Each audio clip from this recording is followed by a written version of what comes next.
வணக்கம். மாலை முரசு செய்திகளை விரிவாக பார்ப்பதற்கு முன் தலைப்புச் செய்திகளை பார்க்கலாம்.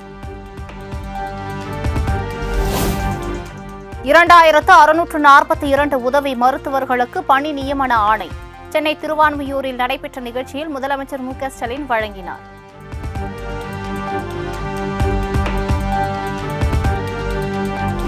தமிழ்நாட்டு மருத்துவ கட்டமைப்பை இந்திய அளவில் மட்டுமல்லாமல் உலக அளவில் பாராட்டும் வகையில் உருவாக்கி இருக்கிறோம். நாட்டின் மருத்துவ தலைநகராக தமிழ்நாடு இருக்க திமுகவே காரணம் என முதலமைச்சர் மு க ஸ்டாலின் பெருமிதம். மருத்துவர்களை மக்கள் ரொம்ப உயர்வாக பார்க்கிறாங்க. தமிழ்நாடு இன்றைக்கு இந்தியாவுடைய மருத்துவ தலைநகரம் இருக்குது என்ற காரணம், அதுக்கு திராவிட முன்னேற்ற கழக ஆட்சி காலங்களில் நம்முடைய முத்தமிழறிஞர் தலைவர் கலைஞர் அவர்கள் உருவாக்கின மருத்துவ கட்டமைப்பு தான் அதற்கு காரணம் என்பது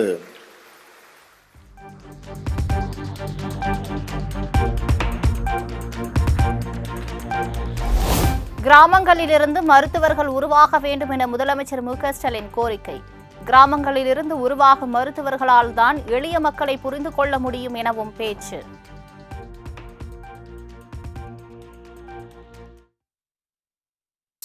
ஏழை எளிய கிராமப்புற நோயாளிகளை, கர்ப்பிணி பெண்களை, குழந்தைகளோட உடல் நோய்களை மட்டுமல்ல, அவங்களுடைய மனநிலை, புறச்சூழல் இதையும் புரிந்து கொள்ளக்கூடிய டாக்டர்கள் தேவை.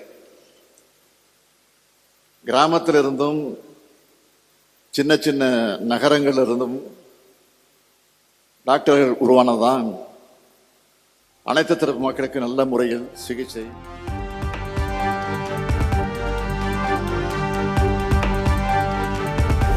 தமிழ்நாட்டில் 5000 கோடி முதலீட்டில் தோல் அல்லாத காலனி தொழிற்சாலை அமைக்க ஒப்பந்தம் கையெழுத்து. முதலமைச்சர் ஸ்டாலின் முன்னிலையில் ஒப்பந்தம் கையெழுத்தானது.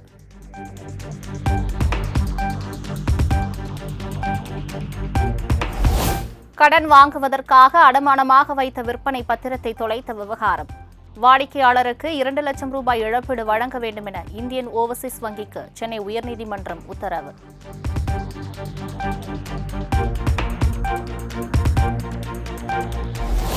ஆன்லைன் விளையாட்டுகளுக்கு நேர கட்டுப்பாடு விதித்து பிறப்பிக்கப்பட்ட விதிமுறைகளை எதிர்த்த வழக்கு. மத்திய மாநில அரசுகள் பதிலளிக்க சென்னை உயர்நீதிமன்றம் உத்தரவு.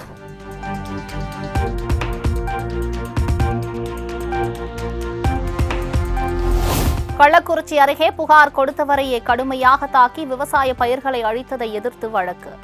திருநாவலூர் காவல் உதவி ஆய்வாளர் மீது ஒழுங்கு நடவடிக்கை எடுக்க தமிழக அரசுக்கு மாநில மனித உரிமை ஆணையம் பரிந்துரை.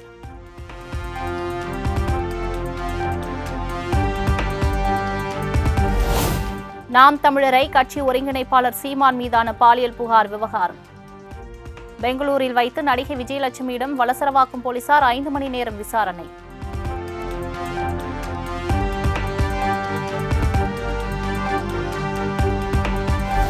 மத்திய அரசு கொண்டு வரும் கல்விக் கொள்கையை மறுக்கும் உரிமை மாநில அரசுக்கு உண்டு என பாமக தலைவர் அன்புமணி திட்டவட்டம்.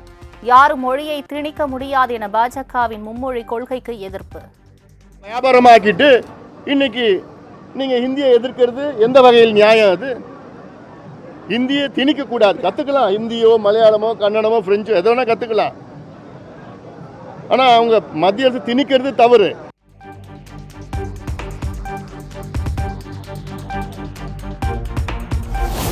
பொய் பிரச்சாரங்களை புறந்தள்ளிவிட்டு மும்மொழி கொள்கையை நிச்சயம் எதிர்ப்பும். What bro, it's very wrong bro என தாவைக்க தலைவர் விஜய் பேச்சு. What bro, it's very wrong bro.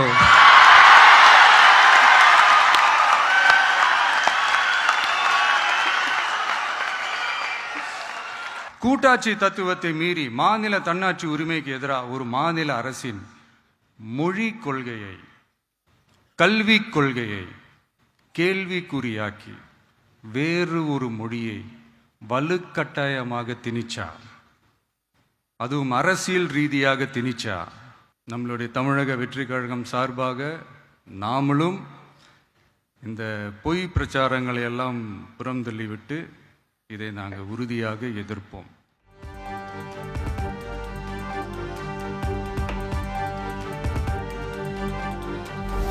மொழி விவகாரத்தில் பேசி வைத்து திமுக பாஜக அரசுகள் மக்களை ஏமாற்றுகிறார்கள். பாஜகவும் திமுகவும் எல்கேஜி யூகேஜி பசங்க போல் இணையத்தில் ஹேஷ்டாக் போட்டு விளையாடுவதாக விஜய் விமர்சனம். அரசியல் இனிமையும் கொள்கை இனிமையும் ரெண்டு பேரும் என்ன பண்றாங்கன்னா, ரெண்டு பேரும் பேசி வச்சுக்கிட்டு இந்த செட்டிங்லாம் பண்ணி வச்சுக்கிட்டு மாற்றி மாற்றி சோஷியல் மீடியாவில் ஹேஷ்டாக் போட்டு விளையாட்டுருக்கிறாங்க.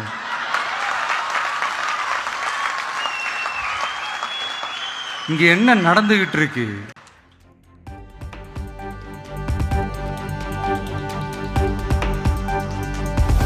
மும்மொழி கொள்கை விவகாரத்தில் பாசிசம் பாயாசம் என விமர்சித்த விஜய், கொள்கை எதிரி, அரசியல் எதிரி என மத்திய மாநில அரசுகளின் பெயர்களை குறிப்பிடாமல் சாடல்.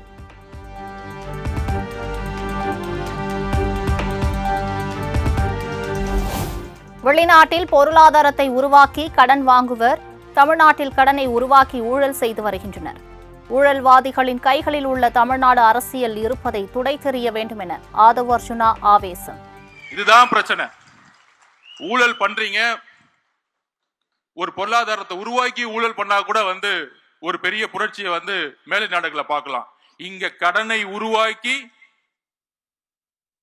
செய்து கொண்டிருக்கிறார்கள். நம்மளுடைய தலையில எல்லாம் 9 லட்சம் கோடி இருக்கு. இன்னைக்கு 4 வருஷத்துல 4 லட்சம் கோடி.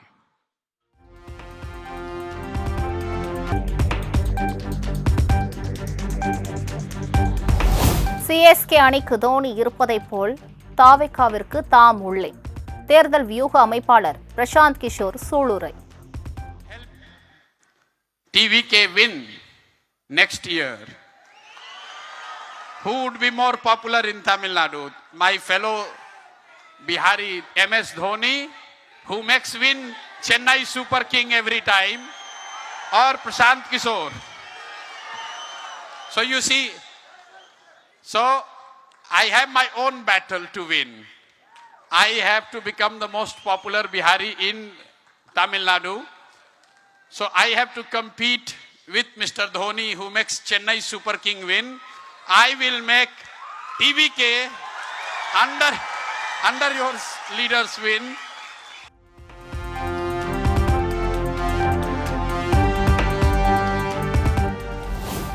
உள்ளூரில் விலை போகாத பிரசாந்த் கிஷோரை வியூகத்திற்கு அழைத்துள்ளனர். தமிழக வெற்றிக் கழக விழாவில் பிரசாந்த் கிஷோர் பங்கேற்றது குறித்து அமைச்சர் KN நேரு விமர்சனம்.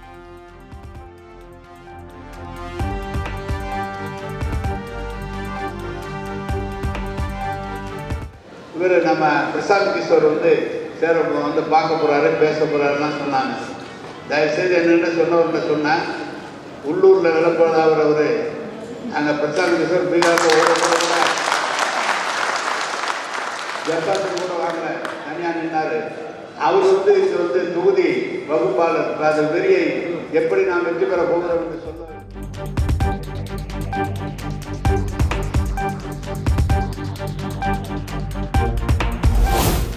கெட் அவுட் கையெழுத்து இயக்கத்தை கையொப்பமிட்டு தொடங்கி வைத்தார் தமிழக வெற்றிக் கழக தலைவர் விஜய். விமர்சனத்திற்கு அஞ்சி கொடுங்கோலுடன் மக்களின் குரல்களை அடக்கும் அரசியல் கோழைத்தனம் என எழுதி கையெழுத்து. முதல் கையெழுத்து போடுகிறார்.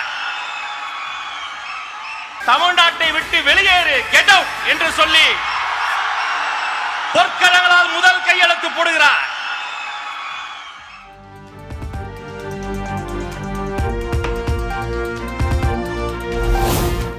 தமிழகத்தின் எதிர்காலம் நன்றாக இருந்தால் நல்லதுதான். தமிழகத்தின் எதிர்காலம் விஜய் தான் என ஆதவ் அர்ஜுனா கூறியது குறித்து சீமான் கருத்து.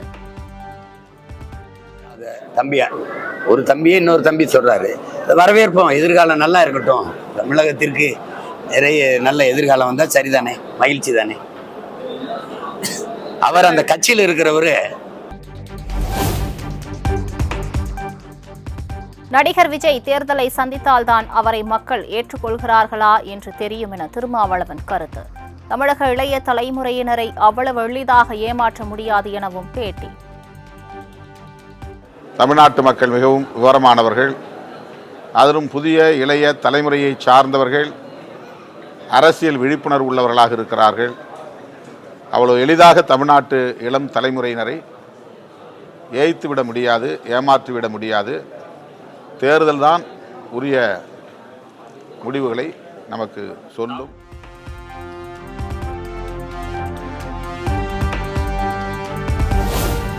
விஜயால் தமிழகத்தில் எந்த புரட்சியையும் செய்ய முடியாது என முத்தரசன் கருத்து. தமிழகத்தில் நாள்தோறும் புரட்சி நடந்து கொண்டிருப்பதை விஜய் அறியவில்லை எனவும் பேட்டி. அமைய வேண்டும், அவ்வளவுதான். புதுசாக அவர் ஒன்றும் புரட்சியெல்லாம் எந்த புரட்சியும் இங்கே பண்ணிட முடியாது. அவருடைய விருப்பத்தை அவர் தெரிவிக்கிறார். அவர் கட்சி தலைவருங்கிறமெல்லாம் அவருடைய விருப்பத்தை தெரிவிக்கிறார். அவர் நினைப்பதை போல பெரிய மாற்றங்கள் எதையும் செய்துவிட முடியாது.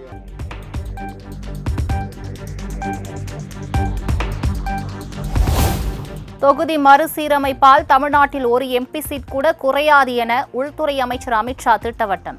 தமிழக மக்களிடம் ஏன் பொய்களை பரப்புகிறீர்கள் என முதலமைச்சருக்கு கேள்வி.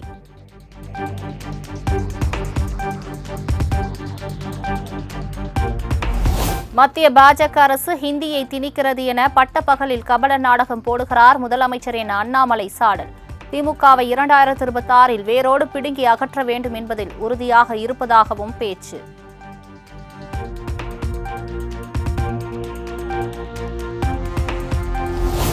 உங்க குழந்தைக்கு 3 மொழி, தாவேகா தொண்டர்களின் குழந்தைகளுக்கு 2 மொழியா? தாவேகா தலைவர் விஜய்க்கு பாஜக மாநில தலைவர் அண்ணாமலை கேள்வி.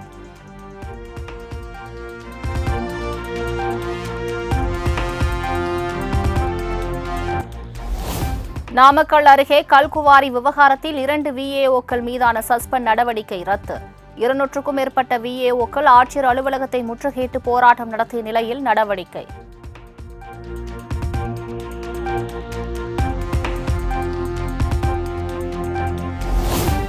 எடப்பாடி இருப்பாளி அருகே அனைவருக்கும் பொதுவான ஐனாரப்பன் கோவிலில் தனிநபர் ஒருவர் புதிதாக சுவாமி சிலை வைத்ததற்கு எதிர்ப்பு. 100க்கும் மேற்பட்ட பெண்கள் கோவில் முன்பு அமர்ந்து தர்ணா போராட்டம்.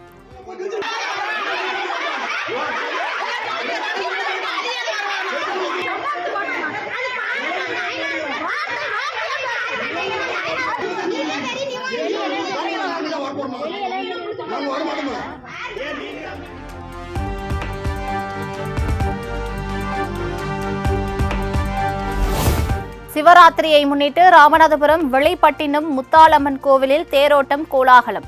ஆயிரக்கணக்கான பக்தர்கள் வடம் பிடித்து இழுத்து வழிபாடு.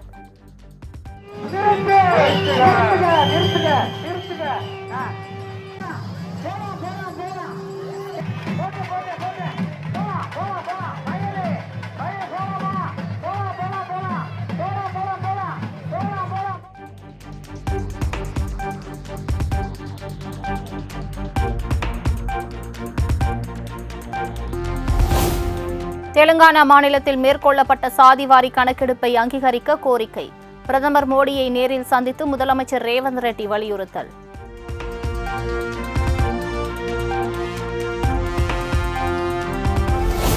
சிபிஎஸ்இ, ஐசிஎஸ்இ பள்ளிகளில் தெலுங்கு மொழி பாடத்தை கட்டாயமாக்கியது தெலுங்கானா அரசு.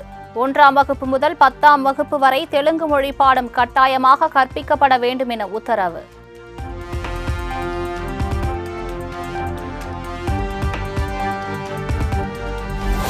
கும்பமேளாவில் ஒரே நேரத்தில் 15,000 பேர் தூய்மை பணியில் ஈடுபட்டு புதிய கின்னஸ் சாதனை. 2019ஆம் ஆண்டு நடைபெற்ற நிகழ்வின் போது 10,000 பேர் பங்கேற்கின்றனர்.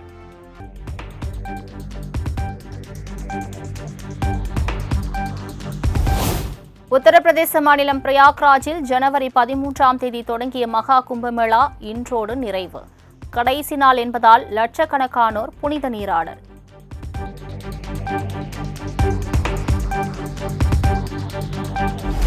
கர்நாடக சட்டமன்றத்தில் எம்எல்ஏக்கள் சாப்பிட்டு முடிந்த பின் தூங்க பிரத்யேக சோஃபாக்களை வாடகைக்கு எடுக்க முடிவு. சபாநாயகர் யூடி காதர் அதிரடி திட்டம்.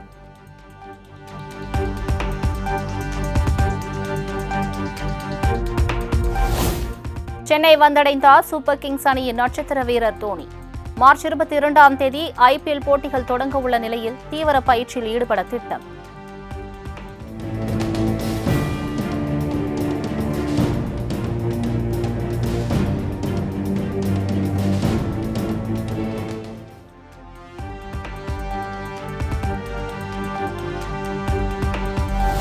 தஞ்சாவூர், திருவாரூர், நாகை, மயிலாடுதுறை உள்ளிட்ட 9 மாவட்டங்களில் நாளை கனமழைக்கு வாய்ப்பு. 12 மாவட்டங்களில் நாளை மறுநாள் கனமழைக்கு வாய்ப்புள்ளதாகவும் வானிலை ஆய்வு மையம் தகவல்.